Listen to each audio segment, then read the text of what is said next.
आता जवळपास गेले 25-30 वर्ष किंवा त्याहीपेक्षा जास्त मी स्थानिक स्वराज्य संस्थांच्या निवडणुका पाहतोय, पण असं पहिल्यांदा घडतं आहे की घोषित केलेल्या निवडणुका पुढे चाललेल्या आहेत, त्याचे निकाल पुढे चाललेले आहेत.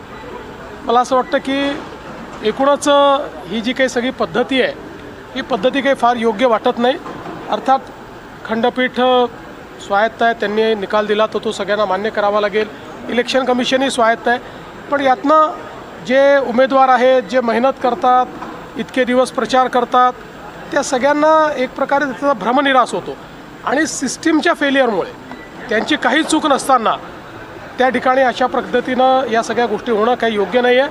मला असं वाटतं अजून खूप निवडणुका इलेक्शन कमिशनला घ्यायच्या आहेत. या सगळ्या प्रक्रियेमध्ये निवडणूक आयोगाने सुधार आणला पाहिजे आणि किमान पुढच्या निवडणुकांमध्ये तरी असं होणार नाही हे निवडणूक आयोगाने बघितलं पाहिजे असं माझं मत आहे. राज्य निवडणूक आयोगाची चूक वाटते, कारण ज्या प्रकारे दिवस दिले नाही, अपील केल्यानंतर 3 दिवस द्यायचे होते, त्यानंतर काही निवडणुका पुढे ढकलल्या आणि आता हा निर्णय येतो कोर्टाचा. आता माझं तरी मत असं आहे की मी चूक म्हणणार नाही. माझं मत असं आहे की जो काही कायदा आहे त्याचं चुकीचं इंटरप्रिटेशन हे करण्यात आलेलं आहे.